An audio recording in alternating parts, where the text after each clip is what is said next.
विजय कुमार जी ने कहा था कि आप जो सिवनी में मिशन को चला रहे हैं, वो कौन सा मिशन चला रहे हैं, वो हमारे लोगों के बीच में रखिए, लोग करें न करें, ग्वालियर में हम लोग करेंगे, ऐसा उन्होंने कहा है।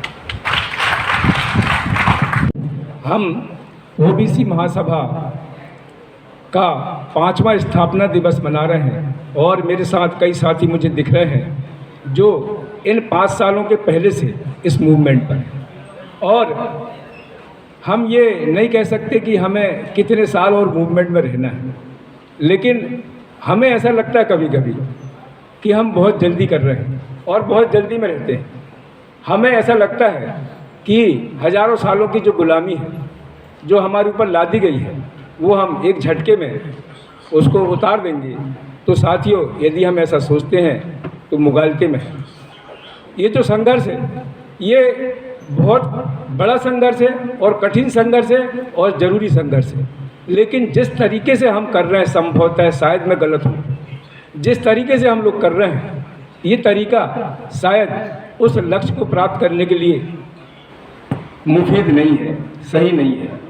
साथियों, हम जो काम कर रहे हैं, ओबीसी महासभा जो काम कर रही है, वो काम क्या है? काम सिर्फ आरक्षण प्राप्त करना नहीं है, जहाँ तक मैं समझता हूँ।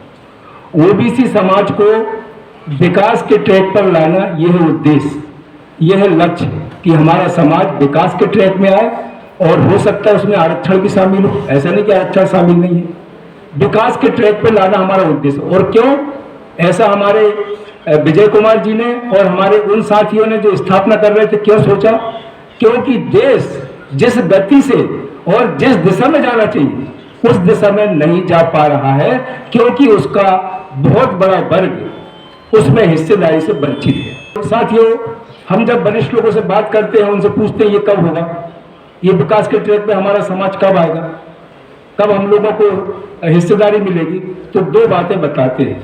आप भी सुनते होंगे, मैं भी सुनता हूं। पहली बातें बताते हैं कि जिस दिन ये मनुवाद यानी ब्राह्मणवाद खत्म हो जाएगा, उस दिन हमारा देश विकास के ट्रैक में आ जाएगा, हमारा समाज विकास के ट्रैक में आ जाएगा। पहली बात ये करते, ब्राह्मणवाद खत्म जिस दिन हो जाएगा, उनकी डेट रहती है, पता नहीं वो डेट कौन सी है। दूसरी एक और डेट रहती है, जिस दिन हमारा बहुजन समाज सत्ता में आ जाएगा, उस दिन हमारा देश विकास के ट्रैक पे आ जाएगा।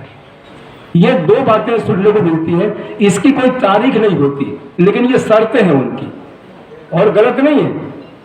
जिस दिन वास्तव में देश से मनुवाद खत्म हो जाएगा, उस दिन देश विकास के ट्रैक में दौड़ेगा, क्योंकि हमसे ज्यादा और विशेषकर ओबीसी समाज से ज्यादा मेहनतकश, ईमानदार, धर्मनिष्ठ और राष्ट्रभक्त कौम दूसरी है भी नहीं।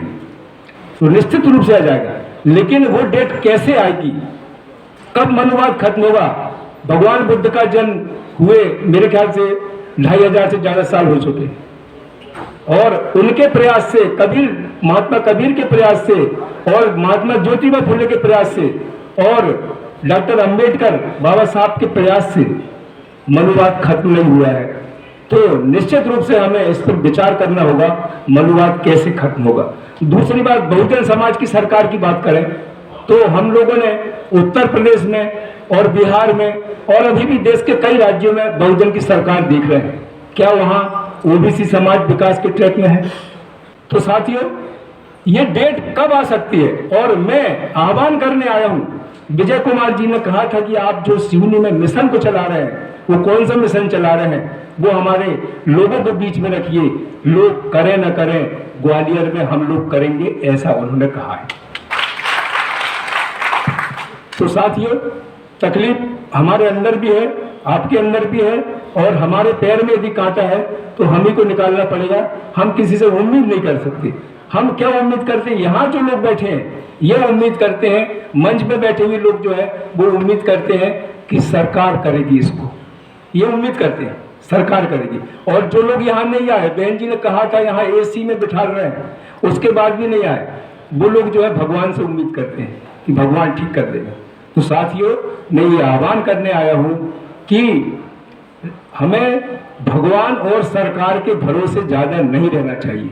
मैं अब जो बात कह रहा हूं वो बार बार आप लोग कहते सुनता हूं, हमारी जनसंख्या 85% है, हम बहुजन हैं, अकेले हम 52% हैं। यदि आप इस आंकड़े को समझते हैं तो दुनिया का इतिहास देख लीजिए, पढ़ लीजिए कि जहां हमारी जनसंख्या 50% से ज्यादा हो और लोकतंत्र हो, वहां हमें सरकार के भरोसे रहने की जरूरत नहीं है। हम समानांतर व्यवस्था चला सकते हैं। मैं सिवनी में वही कर रहा हूँ और आप लोगों का ध्यान आकर्षित करना चाह रहा हूं और आपसे आग्रह करना चाह रहा हूं कि आप भी वही कीजिए। सरकार और भगवान के भरोसे रहना उचित नहीं है, हम कर सकते हैं।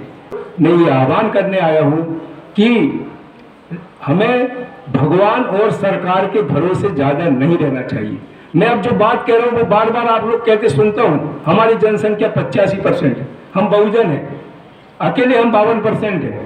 यदि आप इस आंकड़े को समझते हैं तो दुनिया का इतिहास देख लीजिए, पढ़ लीजिए कि जहां हमारी जनसंख्या 50% से ज्यादा हो और लोकतंत्र हो, वहां हमें सरकार के भरोसे रहने की जरूरत नहीं है। हम समानांतर व्यवस्था चला सकते हैं। मैं सिवनी में वही कर रहा हूं और आप लोगों का ध्यान आकर्षित करना चाह रहा हूं और आपसे आग्रह करना चाह रहा हूं कि आप भी वही कीजिए। सरकार और भगवान के भरोसे रहना उचित नहीं है, हम कर सकते हैं। एक जमाने की बात करें जब ज्योतिबा फुले और सावित्री फुले उस मिशन में काम कर रहे थे, स्कूल खोल रहे थे, कितना कठिन था स्कूल खोलना।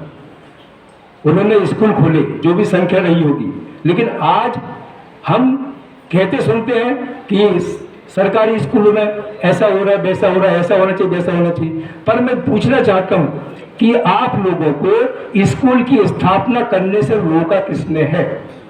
यदि आप ओबीसी महासभा के हमारा जो रजिस्ट्रेशन है उसको पढ़ेंगे तो बिंदु नंबर 3 में लिखा हुआ हम स्कूल, कॉलेज, मदरसा और सारे शब्द लिखा है, इनकी स्थापना करेंगे। आप क्यों नहीं कर रहे? तो क्या सारा काम सरकार करेगी क्या? ये जो लोग यहाँ नहीं आए वो उम्मीद कर रहे भगवान करेगा, तो ये भगवान करेगा? ये हमें करना होगा। ओबीसी महासभा के पंजीयन के उस दस्तावेज में देखिए बिंदु नंबर 2 में क्या लिखा है, हम हमारे समाज को सामाजिक, राजनीतिक और उसको आपने पढ़े नहीं है, सामाजिक, राजनीतिक और आर्थिक हिस्सेदारी के लिए काम करेंगे। यह हमारे ओबीसी महासभा के रजिस्ट्रेशन में हमारा लक्ष्य नंबर 2 है। तो मैं आपका चूंकि संक्षेप में करना है तो आपका ध्यान आकर्षित कर रहा हूं। बाबा साहब ने कहा था, हम लोग बाबा साहब के दीवाने यहाँ जो बैठे हुए हैं, बाबा साहब ने कहा था कि मुझे पढ़े लिखे लोगों ने धोखा दिया, मुझे पढ़े लिखे लोगों ने धोखा दिया। मैं आपसे पूछ रहा हूं, आप मुझे बता तो नहीं पाएंगे, लेकिन सोचिए कौन सा धोखा दिया था, कौन सा धोखा दिया था पढ़े लिखे लोगों ने। मैं आपका ध्यान सीधा सीधा उस तरफ आकर्षित करना चाह रहा हूं। बाबा साहब ने इतनी डिग्री हासिल की है कि अपने देश में लोग उतना कोई नहीं कर पाया है।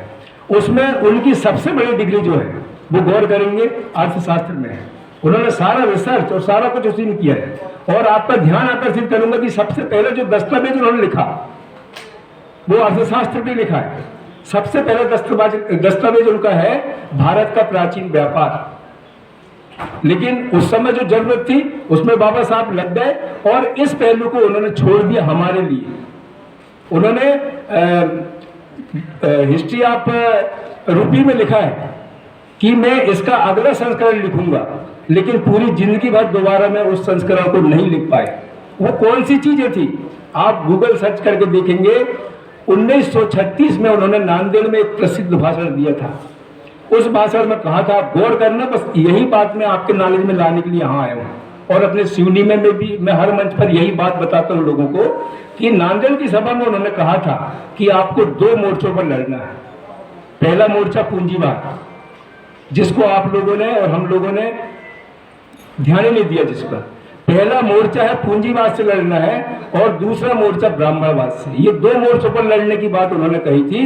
और आगे उन्होंने क्या कहा था देखिए, जो हम बात कर रहे हैं कि हम मनुवाद को खत्म कर देंगे, डेट भी नहीं दे पा रहे हैं और वो हमें करना है। और हम कहते हैं कि हमको महापुरुषों के रास्ते पर चलना है। तो हमारे जो सबसे बड़े महापुरुष हैं बाबा साहब हैं, उन्होंने क्या कहा था उस भाषण में? आगे कहा था, यदि आप पूंजीवाद को कमजोर करने में सफल होते हैं, यदि आप पूंजीवाद को कमजोर करने में सफल होते हैं तो ब्राह्मणवाद चारों खाने चित हो जाएगा। तो फिर हम इसको कर क्यों नहीं रहे? मैं सिवनी में वही कर रहा हूँ। लोगों की छोटी छोटी समितियां जो स्व सहायता समूह है, आपको आदरणीय मैं बहुत सारी बातें सुनता देखता हूँ अपने सोशल मीडिया के माध्यम से। मुझे लगता है कि आपको देश की स्थिति के बारे में पता ही नहीं है, हमारे समाज की स्थिति के बारे में पता ही नहीं है। आपको पता है स्व सहायता समूह के माध्यम से कितना बड़ा मूवमेंट चल रहा है। करने के लिए स्व सहायता समूह के बीच में काम कर रहा हूँ।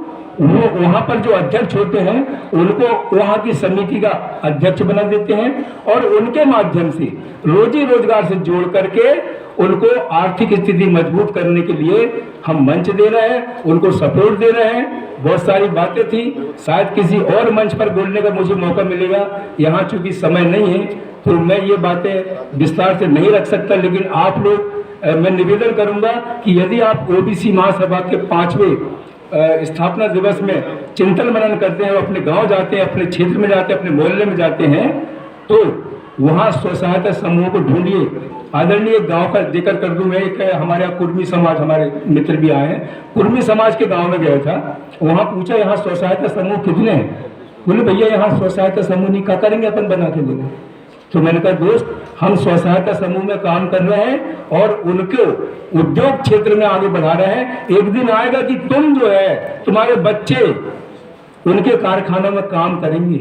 ये स्थिति आ रही है, आप गौर करें, देखें कि आर्थिक क्रांति जो स्व सहायता समूह के माध्यम से लाई जा रही है, आप उनमें कब्जा कर लें, अपने गांव जाएं और आप मेरा नंबर कहीं से भी लेकर के मार्गदर्शन ले सकते हैं। स्व सहायता समूह को समिति में कन्वर्ट करना, वहां पर आपका एजुकेशन होगा, वहां पर लोगों को हम क्रमशः एक पाठ्यक्रम बनाए हैं।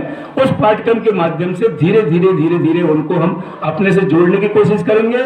यदि आप वो काम नहीं करते हैं साथियों, तो हम इसी तरह बड़बड़ाते रहेंगे और होना जाना कुछ नहीं है। बहुत बहुत धन्यवाद, नमस्कार।